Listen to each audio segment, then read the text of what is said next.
My name is Frank Tabch here from CommVault, and today I'll just be discussing some important topic related to e-discovery, and it's slightly reversed of what you've seen in the industry in terms of how we look at e-discovery.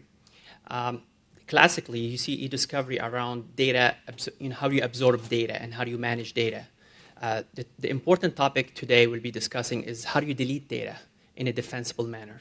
How do you get rid of stuff in the e-discovery world?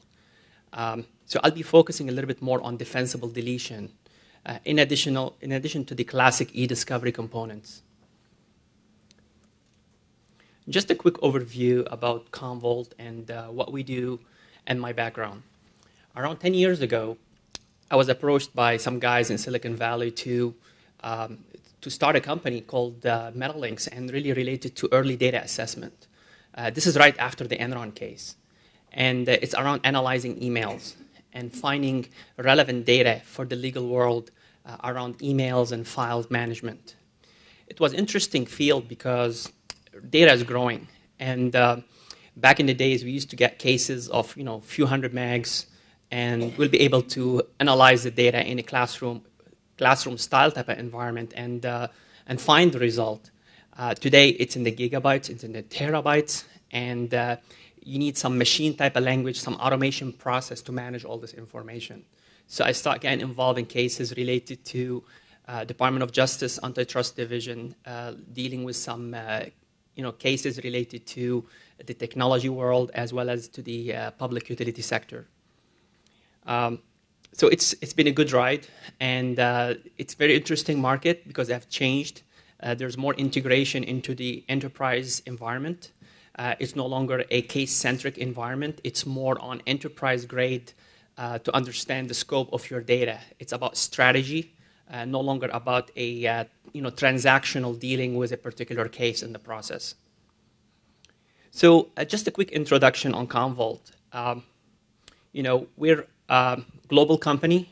We have over 16,000 customers, and spanning different markets, including the public sector, local customers, as well as international customers. Just a quick view of the platform, and I'm going to go quickly related to the marketing stuff and go straight to the e-discovery component. We're a data management company, basically from data inception all the way to data disposition. So, and I like the idea of data disposition more than data inception, but we really span the entire process from protecting your data to make sure it's available in a disaster recovery, all the way to managing it and make it available for the e-discovery process and the information governance. What goes in between is IT solutions around classifying the information and make sure the footprint of that process is minimized within the growth of this big data type of environment that we're seeing. So just a quick overview of where we are in the market. We have one product. It's called Simpana. So when you hear me mentioning the word Simpana, it's really the single platform for CommVault.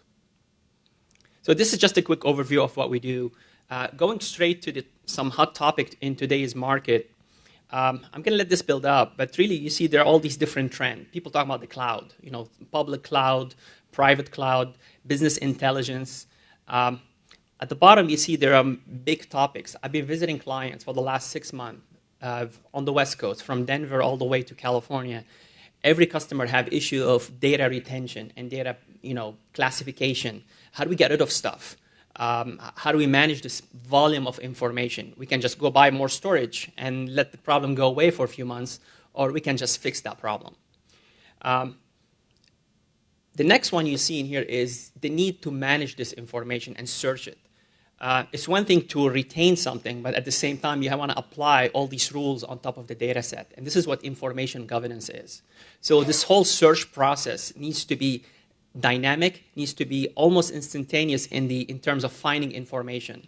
So if you look at it from a legal perspective, if you want to do an early case assessment to find the merit of a case, you want to tap into a platform to immediately run a search, find a result, and make a decision whether you want to settle a case, whether you want to move forward in a case, just to build a strategy for all these different processes involved in the e-discovery process.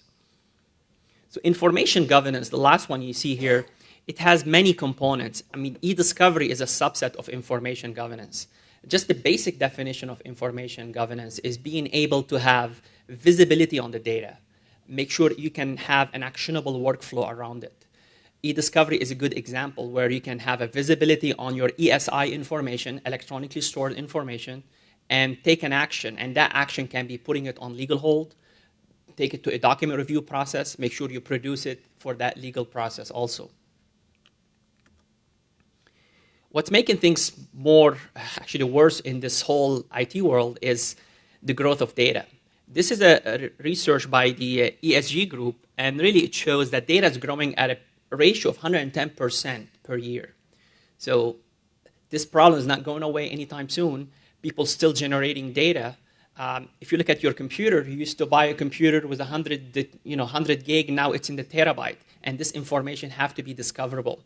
So data is growing, and you still have the same timeline to analyze information to make sure it is available for the legal process.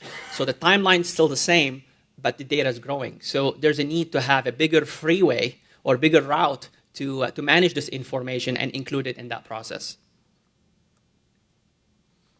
If you're familiar with the EDRM model, Electronic Discovery Reference Model, this is a model was designed back in 2005 around case-centric engagements. So EDRM model really manages the entire e-discovery process, from record creation all the way to present it to the court, the presentation model. If you asked me the question back in 2006, what's the most expensive part of this electronic discovery reference model? I'll tell you it's document review. This is when you have 50 attorneys in a room tagging document at a few $100s an hour. This used to be the most expensive part of the e-discovery process. If you ask this question today, it's information management around identifying information and collecting it. Because back in the days, we used to deal with a few hundred megabytes of ESI. Now it's a few hundred terabytes of ESI information. I mean, I have an engagement where the customer have 2 petabytes of information they want to manage. This is the kind of growth that we're seeing, and we're still having the same linear model. So this model is not very efficient in today's data growth. There's a need to have a more modern way to manage information that's proactive and that's automated. The human factor is no longer possible to manage all this information. The automation and the proactivity is the key to manage this electronic discovery model. So the next topic, that will lead to the next topic around retention and deletion. I want to go back to that slide. I mentioned information management because people talk about how do you process data. You see all these products in the market where we can do early case assessment, or we have the best document review platform. But nobody went to the root cause of this whole problem, of why data is growing, where people dealing with litigation, spending millions of dollars on e-discovery. You go back to the root, and this is where CommVault have a good story around how we can help the customers from information management. So information management is to understand how data gets created and how do you get rid of stuff before you even get to that e-discovery process. So information management is really the key for a good, solid e-discovery that's efficient and from a transactional perspective as well as from soft saving on favorable outcome in the e-discovery process. So defensible deletion, trying to get some definition of what's defensible deletion. There are many ways to look at it. So defensible disposal of information, data disposition, expiration of information, storage expiration. There are many ways of proactive information management that automatically look at the data based on its aging and expires this information. That's really defensible deletion. What to expire or what to retain? Any email, any e-doc. So any piece of information, including the piece of paper you have right now, is part of the ESI process. Any piece of evidence that's written, either written or in computer format, electronic stored format, it is part of the e-discovery process. So right now it's getting a little bit more interesting where you see social media, you see the Facebooks, the LinkedIn, and all these different social media, and it's part of the e-discovery process if it is under the corporate policy. Why we're doing all this? It's because of the growth of data. It's really a stockpile of data. I mean, I walk into customers, especially in some cities, counties, and even at the state level, and just they don't know where to start. It's a lot of information. They don't know what to expire, what to keep, how do you retain information, what's the policy around document retention and document classification. And it's no longer about, it's in the computer room next door. It's not about having tapes or having drives. It's in the cloud. I mean, you hear about the cloud, people starting to put things in the cloud and outsourcing stuff. So you want to make sure you have a synchronization in expiration of information to make sure you have defensibility. Otherwise, this information asset will turn to an information liability. So the key is to have a good strategy around, why you want to delete information or why you want to keep information. Some companies and some organizations, they give it's up to the user to expire information, to delete emails. This is turning to be a nightmare for some organizations because they think the emails are gone, but they're not gone. So it has a big implication on the e-discovery process. When to do it, when to delete emails or to retain information, it's really now. It's prior to litigation. E-discovery is always about something reactive. You have a case, people scramble, they hire a bunch of consultants to find information. But this process, especially if you have multiple cases, it's very costly. It's bringing companies to their knees to try to find budgets for that e-discovery process. The right way to do it is to be proactive around it, to find the information, have a good corporate process, corporate policy to find information, manage it, and make sure it is mineable, it's searchable within the environment. And that's the key. You tap into user interface, you find information, and you make a decision. Instead of waiting 2 months to index the data, to find the data to index. That's the key, to have a good reactive way to move forward in the e-discovery and litigation process. And the key is collaboration. It's about collaboration between IT and the rest of the organization.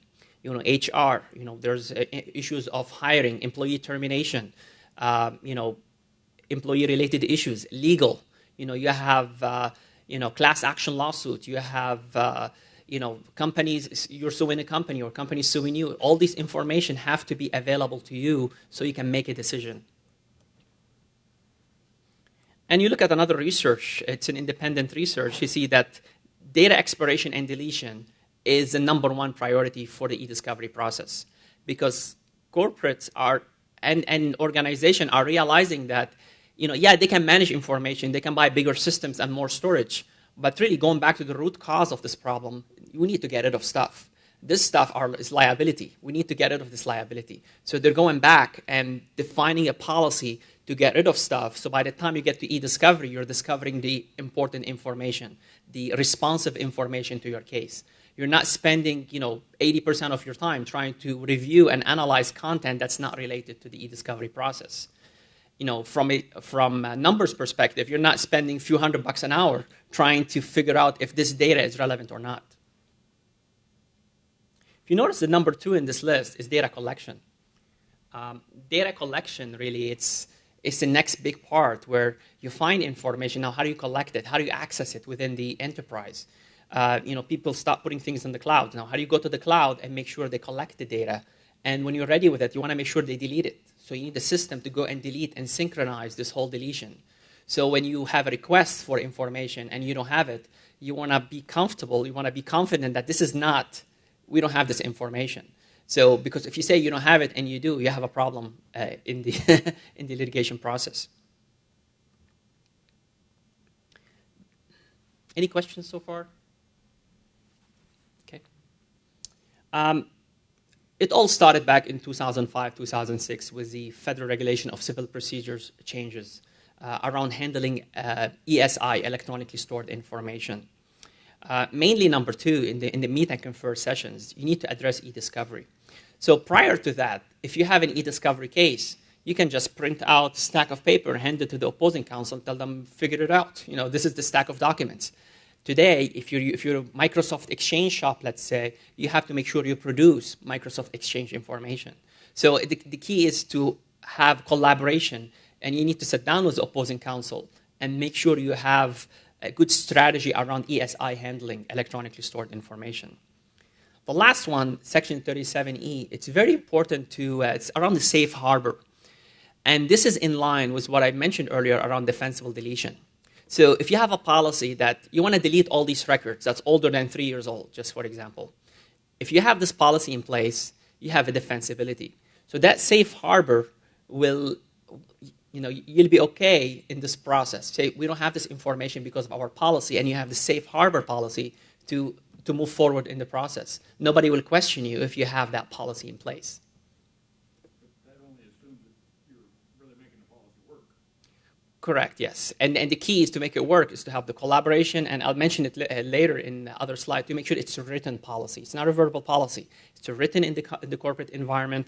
The following records have to be retained for X years. The following record have to be for 3 years. I mean, I work in the healthcare market also with customers where records have to be there for the life of the patients plus 20 years.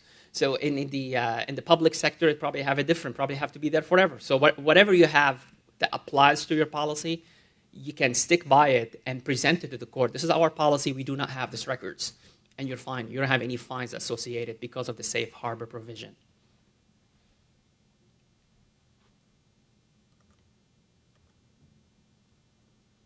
So the FRCP, just a quick overview, it really handles legal hold. What's legal hold? Legal hold is being able to notify the custodians involved in the e-discovery process, to collect this information, and to preserve the information. So collecting and preserving is the key for legal hold process. And it has to be in line with the defensible deletion, because you don't want to collect stuff that you thought you don't have it and you do. Some cases that, I'm going to go quickly through some of the cases that's really has to do with defensible deletion. I mean, we all know about the Apple and the iPhones and the case that's from 2 months ago between Apple and Samsung. Patent infringement was filed in April 2011. Sanction brought against Samsung over email system. Samsung's policy was the employees delete the records, delete the emails.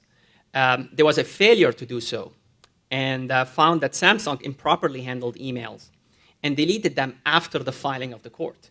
So because they gave this policy to the employee, it's the trust and verify model, but it was just a trust model. It wasn't the verify model. So the employees were deleting these emails that's after the filing of the case.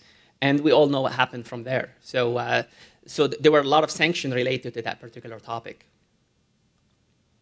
Another case in Washington where it's a wrongful assault by deputy sheriff. There were some settlement. Later on, there were some email that were found and related to that e-discovery process that's not deleted. And really that highlighted the inadequacy of nature of retention and deletion policy within the environment.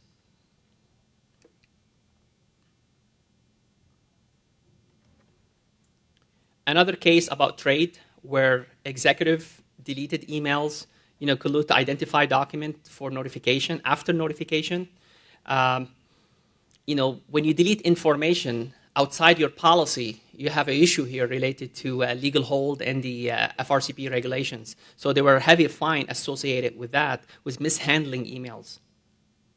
So the key for all this, the takeaway here is to have a good policy around defensibility. So by the time you present the information, you can confidently know exactly where your data sources are. So if you talk to anybody who understands e-discovery, they tell you, where do you get the data? Where are the data sources? We need the path information for that. They call it the technical chain of custody of this information. It seems pretty clear-cut when you talk about retention policies, but what about, you're working on a specific project that you anticipate is going to be a controversial project when completed. Where does that come into play with all the correspondence and communication that takes place on a project? Like where with retention, the state has lots of policies on maintaining HR records or contracts and purchasing documents, keep them 7 years and you can get rid of them. But what about a project administrative record or something like that that really doesn't have a policy built around it? So in terms of proactivity in an active project to find records, the key here for active records, especially around especially if it's sensitive information of even people within the organization, the key here is to have an automated way that's transparent. So in the legal hold process, there are two ways. There's the trust and verify, where you send a note to collect information or retain information, or you can use the system tools, the automated tools, to go and find emails, even completely transparent to the user, find the records, find the documents that have the following pattern. We call it the metadata information. Any email that have the following keywords, or e-docs that have the following, coming from the following even IP address, or you can get technical on that. I want you to take this information and put it in this bucket, in that preservation bucket. Or I want you to take this information and package it in a PSD and send it to this outside counsel. So it can happen completely in an automated fashion, transparent to the user. So I can be under investigation using my emails and I wouldn't even know it. So you can use that method to shield people from the process, from the automated process. And at the same time, you don't want to disrupt business.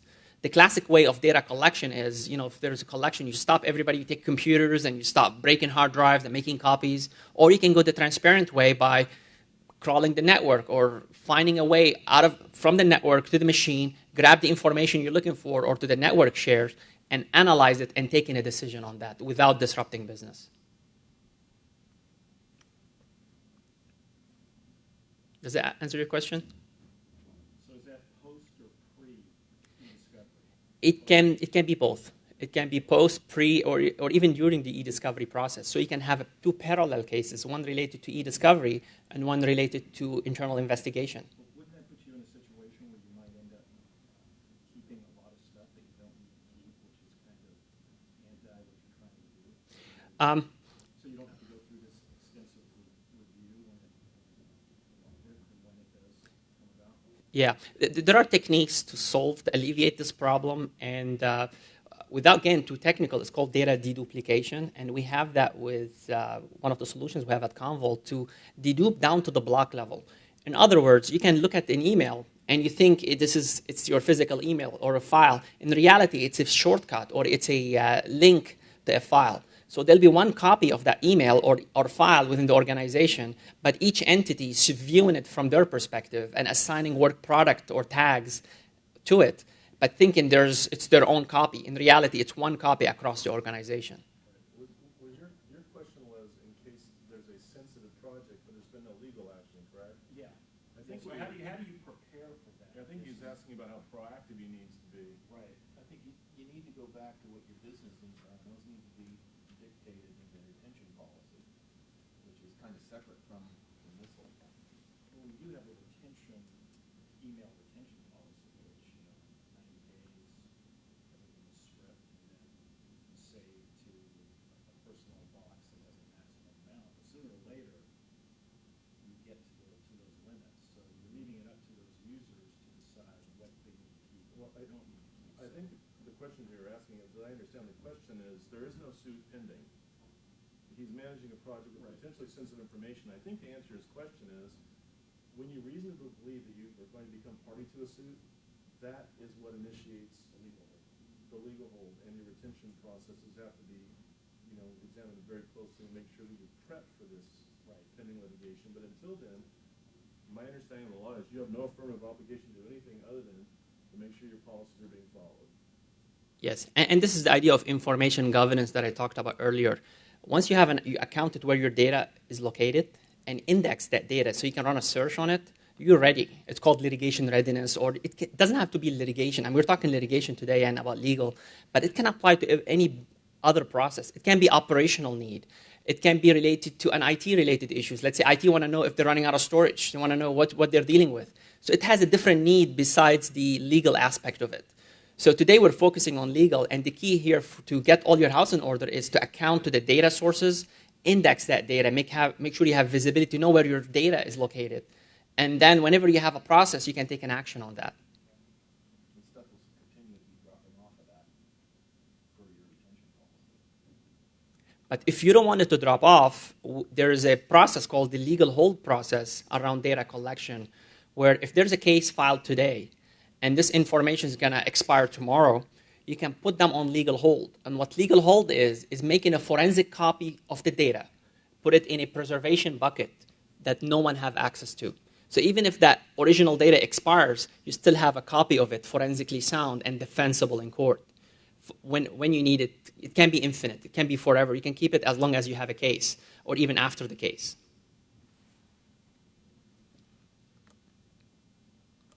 So this is an example. It's a little bit long slide, but really it gives you an idea of one email, how it propagates itself within an organization. And this is an actual customer we have in the state of Oregon. So a user sent an email to an Exchange server, to a mail server. And that user decided to make, it went to 3 people, Outlook PSTs, you have 3 people get the same email. And it went to a local drive, to network servers, and to a local file server. Then the IT administrator made the compliance archive copy of the Exchange server. And there's a mailbox archive copy of it as well. The attachment of that email went to a file server that also needs to have a file archiving and documents stored in a file shares. And there's a replica. They have a couple of data centers replicating information.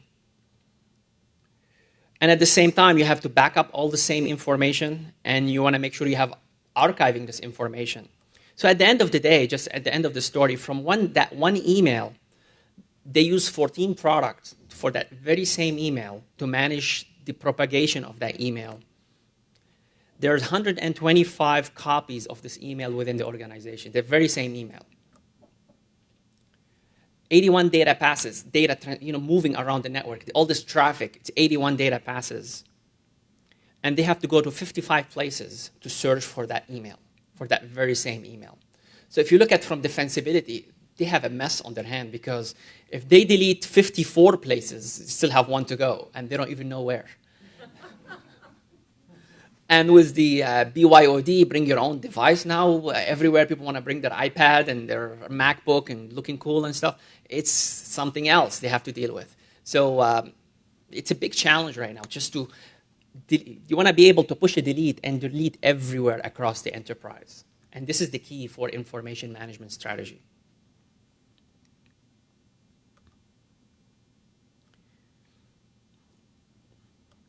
I like the slide because really it's about the iceberg and stuff, but really e-discovery about something that happened in the past. So it's not what you've seen today. So it's really what below the ice that what matters. All the recovery copies, the old version of the emails or the Excel spreadsheets and the compliance copies. It's not what's going on today or tomorrow. So active data is not as important as the passive data you have in the e-discovery process. So you want to be able to make sure you manage information that happened 6 months ago, a year ago. And really the key is to have the bottom-up approach. You want to start from the older copies and make your way to find relevant information. And now there's the cloud. I mean, I don't know if any of you is just moving to the cloud or you have a cloud initiative. I know many organizations have, this whole outsourcing to a cloud, whether from an infrastructure, from an application. Many people use the e-discovery providers to index the data. It's called e-discovery LSP, legal service providers, archive providers. Huge questions around data retention. Remember when you want to delete record, you want to make sure if you're using storage providers, whatever you have in the cloud is being deleted, as well as what you have in the room next door. So the key is to make sure you have a cloud strategy. So cloud have fixed problem with IT and growth, but it really caused another layer of complexity around compliance, around dealing with information, specifically the defensible deletion.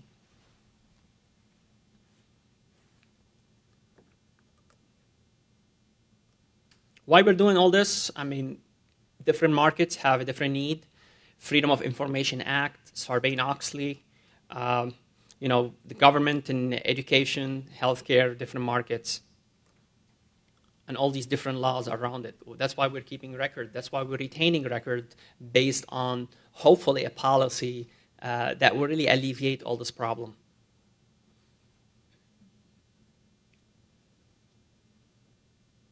Any questions?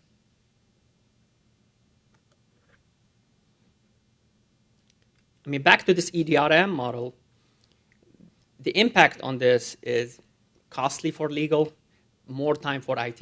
They have to figure out a way to find information. IT is scrambling, trying to buy more storage to let the problem go away, for a year or 6 months.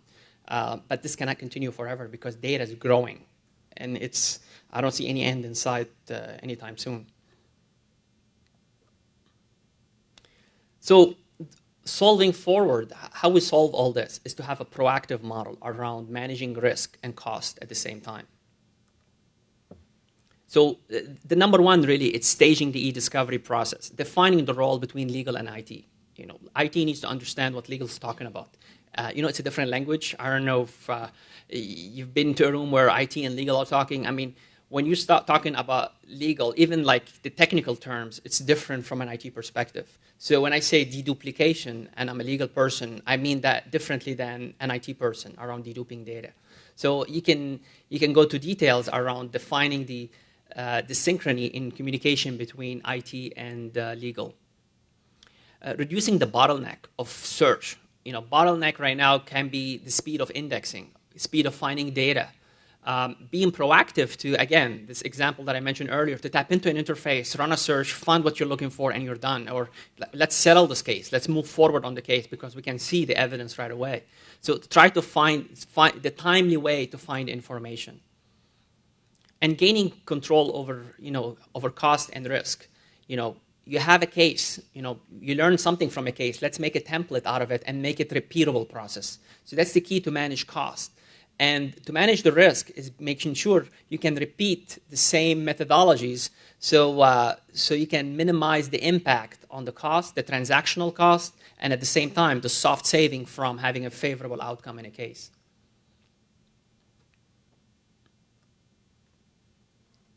I mean, we talked a little bit about ECA, early case assessment.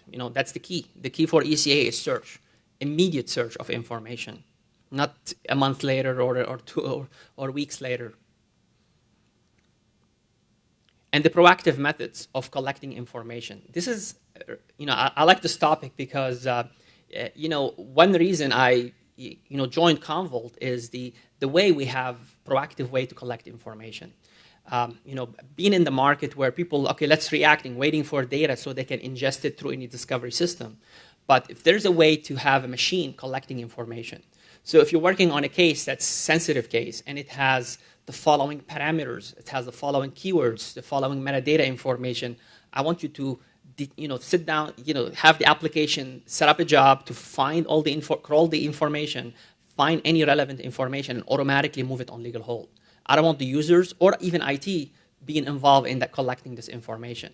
So you can set up a policy in the system to just find, it can apply to multiple cases. And the key is to collect information proactively and automatically. Excuse me, but wouldn't that mean that you were constantly at every point in time setting that up or having it in place? I mean, that you would have been doing the indexing from the very beginning. You can, yes. But I mean, in order to be able to go back and search, you would have to have already indexed.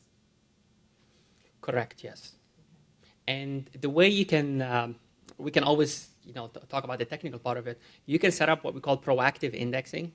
Proactive indexing, anytime a document gets created in the system, it gets indexed. So that indexing job, it's not going to take weeks. It's going to take probably seconds to index these extra 5 files you just created. But it's not like waiting to create a terabyte so you can index it. So proactive indexing is a way to alleviate this problem where data is right away. The index is up to date. It's 100% today. It's not partial indexing. So the key is to run a search based on that index and do something with that result. And it can be down to the last hour, so last few minutes if you want. So the best practices is to have an index running every night. So legal comes in the morning, they can just browse the data. They don't need to search because the application is searching for them and collecting the information for them in that storage policy. We call it the legal hold buckets. And each bucket is separate from other buckets, all these different cases. So if there's a case related that has a sensitive information versus a publicly available case, so you can separate these cases and make sure you have security parameters around it. So the right people can access the cases as they're assigned to.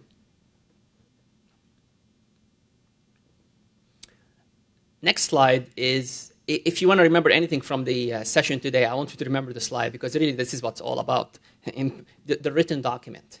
I walk into many, I've been to many meetings, like I said, state, counties, cities, all over the West Coast. And they're all struggling with having a written document, written policy. I really think it's a courageous decision to make a written policy, because people are scared. They're like, we don't want to delete stuff from 7 years ago or from 10 years ago. How do we know what we should delete? So being able to define a policy, sit down and define a policy. HR record needs to be there for 3 years. So if any record 3 years and 1 day has to drop. Construction records have to be there for 7 years. Lawsuit, anything related to active cases, want to keep it in the system forever until it's the case settles. So you can come out with this decision, and there's a long list of parameters. It can be by department, it can be by record type, it can be. You can keep it high level, you can go granular. Or you can start high level and down the road make it granular by record type, by metadata information, this automated process to do things with classifying the data automatically. But the key is to have a written document. It can be an evolving document, but a written policy around document retention, around document classification, and deletion, defensible deletion. So if you have to deal with a safe harbor provision, you have that policy to defend yourself in the court. Next one is defensible legal hold process. Archiving strategy. Archiving is a great way to avoid all these problems. Put things in a centralized location and have data indexed, managed, classified in that single platform. So you don't have to go to all these different systems, have all these different data passes to manage information. You can go to that central bucket, manage it from there.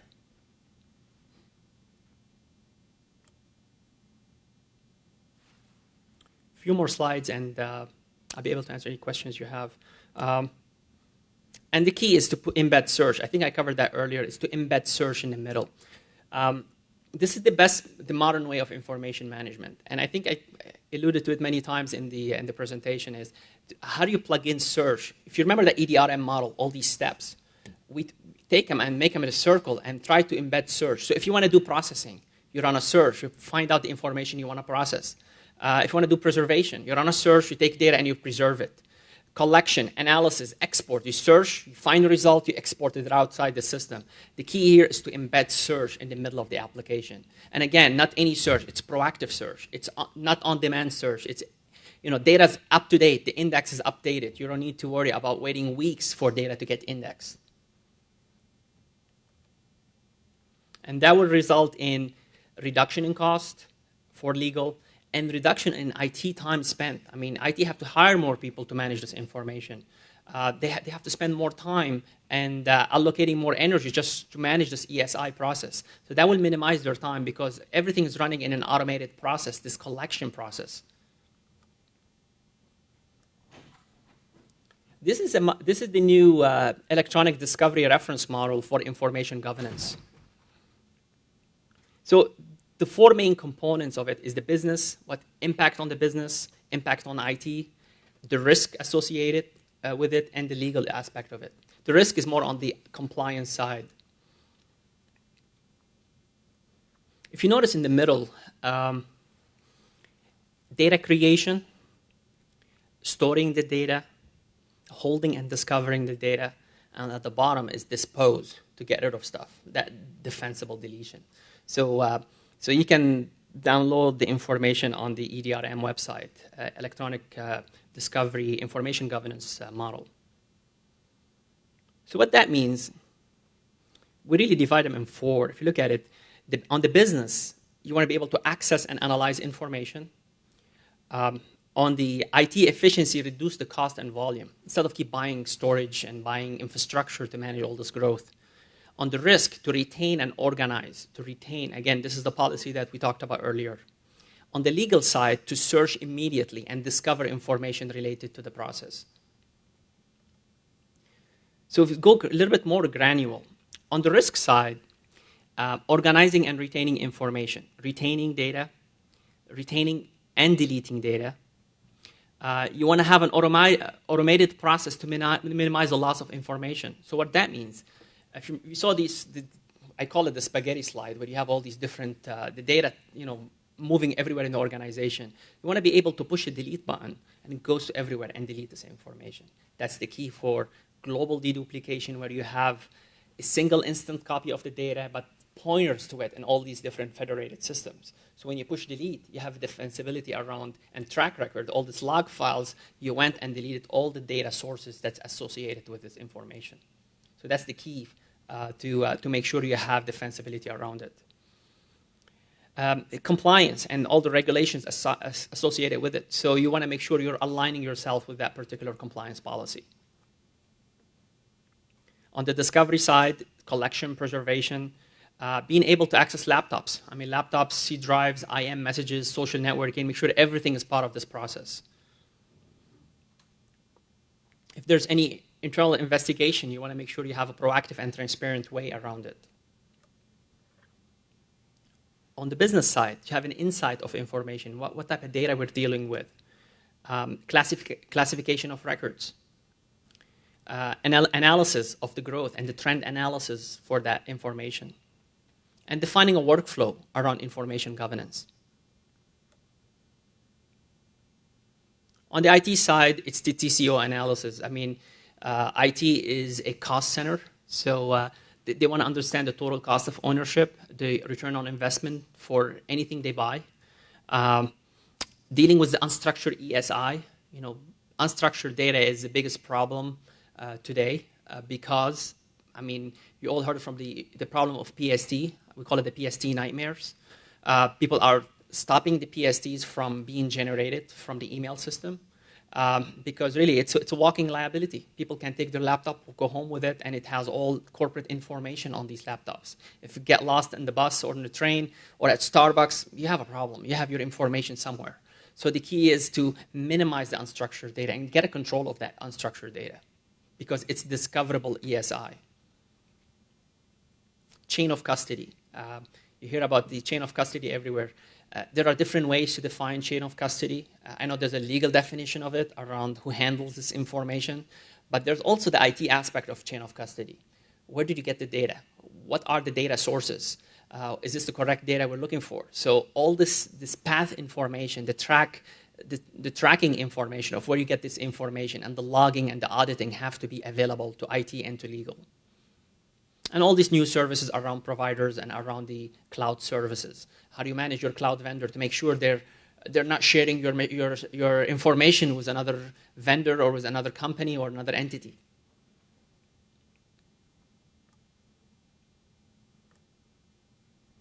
And the key here is the balance, to have a balance in communication between business, between corporate policy, and between IT. It's really about communication between IT and legal and the rest of the organization. And again, it's about the courageous decision to make a decision around the policy and the retention. Because this is really what controls the growth of information. If you decide to start getting rid of stuff, you have a better control of your information. You can keep buying storage and compressing the data, but this is a non-ending problem unless you come up with a policy around it. And the key is communication and mapping of information. I'll be able to print this one to a PDF and share it with the rest of the team. So how do we get control of this information? Everything in the enterprise is discoverable, from emails, from files, from e-docs, IMs. And looking at the industry in general, I'm going to let this build up. There are three types of solutions in the market, or type of vendors in the market. The first one, we call it the top-down model. The top-down model is what you're used to around reactive e-discovery. So it's about keeping data where they reside. Whenever there's a case, we hire an army of consultants. They come and start finding information and disrupting business. This is the top-down model. The second model is silo model. You buy a box and you feed it information and you're hoping that it has all your defensibility around e-discovery. So you start feeding it information and get all these nice graphs and analysis around it. Problem with the silo model is if you have 99% of this evidence, it's not enough. You want to have 100% in the process, especially in an investigative environment. So you want to make sure you have everything fed to that silo model. The bottom-up approach is starting from the bottom of the stack. So being able to look at the data layer first and build your way up to the application. So in other words, you start from who has the most data in your environment. It's your backup environment. So you start from your backup, you start from your archive, and you start looking at your entire data and have a holistic view of this information. So instead of starting from the application and try to find the reports and stuff, you start from the back end, which is the backup layer. And that's the key from the bottom-up approach. With that, you can do proactive, legal hold model. So you can say, I want to collect this information proactively and put it in a policy accordingly. And you really define the chain of custody because you know exactly where the data is coming from. You have all the log information of tracking this information. So this is the 3 vendors in the market. You can say, name any solution. I'll tell you where it belongs in this particular chart.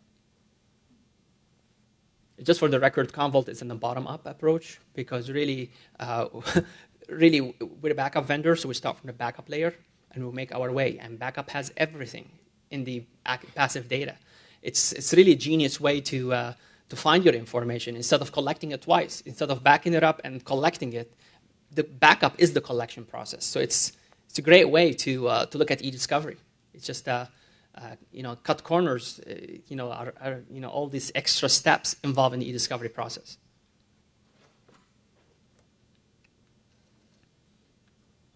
I'm going to go this a little bit quickly, but record retention has all these different pieces, and you want to be including all the following components from record creation to how do you utilize the data, how do you exploit it within your environment, how do you revise it. So you have technologies like what we call near deduplication, for example, to understand all the revisions. So if you're looking at a spreadsheet or a financial statement, you want to see all the changes associated with the spreadsheet, for example. So you have all the revisions. It's called near deduplication. So look at all the variation of a particular file, for example. Or if you want to look at a thread of emails and all the changes within the flow of communication, you can find all the revisions of a particular document.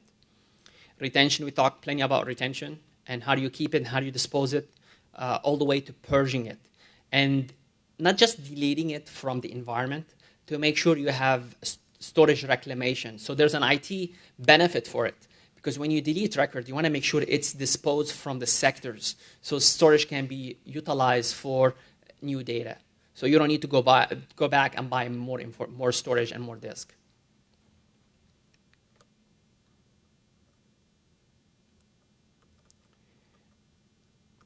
Just going quickly through the retention, really the modern way of retention is going through the process it's really content-based archiving. So content-based archiving is being able to define a bucket, define a system, and putting all this information in a central bucket. But you look at the very last one, it's really a strategic archive. Strategic archive really is being able to classify information, archive information based on its content. So if you go to the old way of archiving information, it's always been archiving based on the age of the file, of the size, or the size of the file. But the modern way to do it is based on the intelligence associated with the files. So any files that have the following metadata information, any file that have the following privilege information needs to be in this privilege bucket. Anything related to lunch break needs to go to a 30-day policy so we can get rid of it in the system because we don't want to hear about somebody's birthday or lunch breaks. So we'll define intelligent buckets for data inclusions as well as data exclusions. And there's more exclusions than inclusions. The key here is to, when you archive, when you're building this archive, you want to exclude stuff that are not related to the business.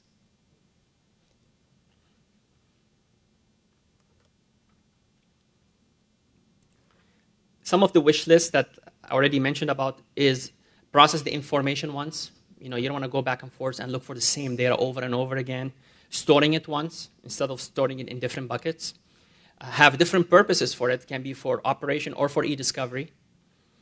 And retaining it once. Synchronized deletion, that pushing the button and deleting it across the enterprise. Automated process to collect information and preserve it. Seamless search, this is the tap into that user interface and finding information. Centralized document policy. People throwing things in SharePoint. You don't want to do that. If they do that, you want to be accounted for that information. So you want to have a synchronized policy for documents. Lifecycle management, you want to have an agile system so you can change that policy at any given point depending on the business need. So if you have records that say, okay, we need to change the policy today, we need to amend the policy, you can go back to the technical aspect of the policy, which is the system, and say, okay, this was 3 years, let's make it 4 years. So you change that to 4 years. So you want to be able to dynamically, and you can go retroactively change that policy at any given point. Compliance with regulations and storage reclamation for that deletion that you're doing in the system. From records perspective, I talked about it earlier, you want to be able, records go to the appropriate buckets based on different parameters. You can define any parameters. You can start by basic stuff, or you can go granular by information type, record type, departmental type, security privileges within the environment, down to the retention around 7 years, forever, whatever on legal, whatever is not legal. On the e-discovery side, you want to make sure you have a workflow that's repeatable and defensible. So from review and from legal hold, you want to define a workflow around it. And the key for repeatability around e-discovery is to have a templated model. So for example, just to a transactional example is you run a search, you have a keyword searches that you always run that's related to any case you get. You can have that bookmarked in the system and make sure that as a global bookmark. So when you log into the system, you click on that search, you don't need to type it, and it runs a search. And you take that result automatically, put it in a case or a bucket, so you can assign it to attorneys for reviews. So you have all this workflow around e-discovery that's you can utilize for inside counsel, for outside counsel, as well as for paralegal and first pass review. And remember that spaghetti stuff?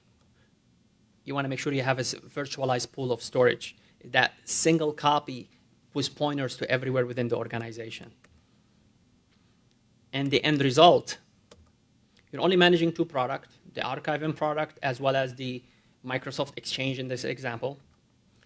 There are only 6 storage copies because you want to have the replica copy as well as the disaster recovery copies.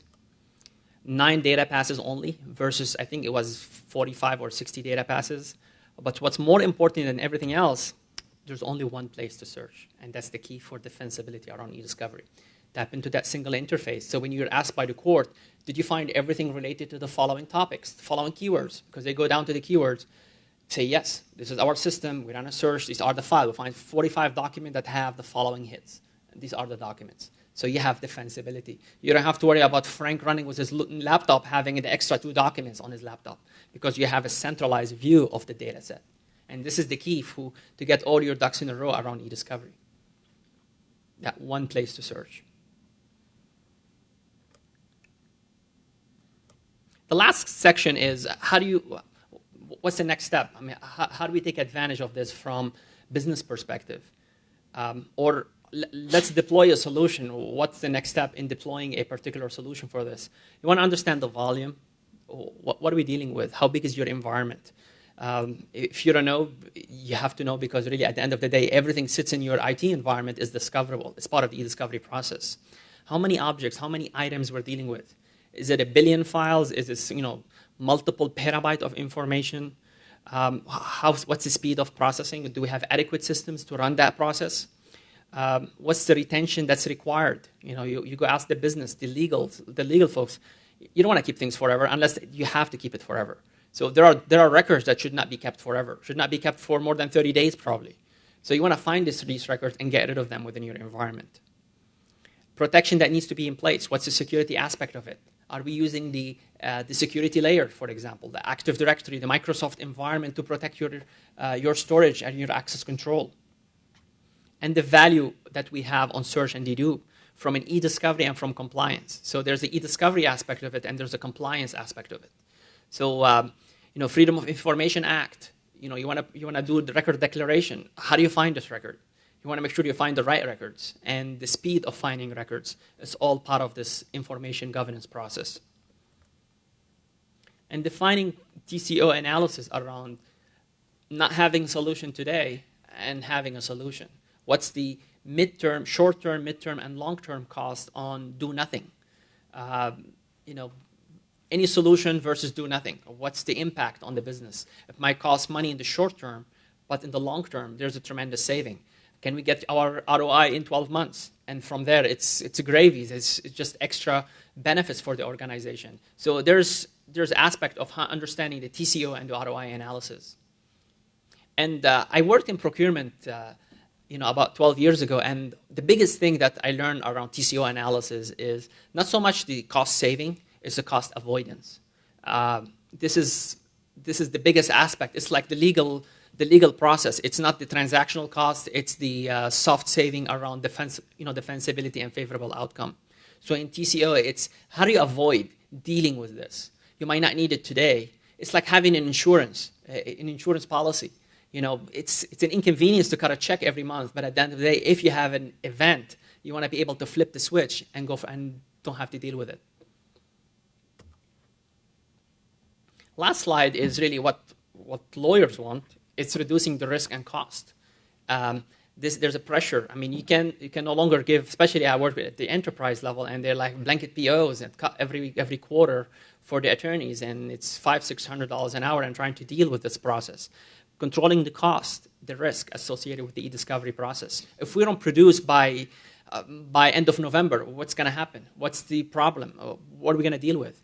Are they going to extend the hearing? And all these questions around how do you produce information in a timely fashion, managing the cost and risk. Collaboration. The next one is collaboration between legal and IT. Back to that policy, that written policy. And again, it's like I said, one thing you want to remember in this session today is that written policy. And effective response time. If there's an event, what can we do next? What's the litigation readiness strategy? Who can find the information? Can we flip the switch on the system so we can start the process? So we don't have to scramble, try to buy servers to index the data. And who's going to do what? Who's responsible? Who's the liaison between legal and IT? Is this person available to collect this information? Does this person know how do you track the chain of custody information? Do we have the log forms to find how the data is flowing within the organization? So all these questions that needs to be defined prior to litigation, not during litigation. Unfortunately, it's happening during litigation in a reactive fashion, but organizations are learning that this is something that needs to get in order to alleviate this whole pain of the e-discovery process. Last slide is really it's about information governance. And we talk about e-discovery, but really at the end of the day, if you take the broader view, is have to being able to control your data and have an actionable workflow around it. To have an actionable workflow on any data is to have visibility. And back to the policy, if you have to view your data, you have to know where your data resides so you can take an action on it.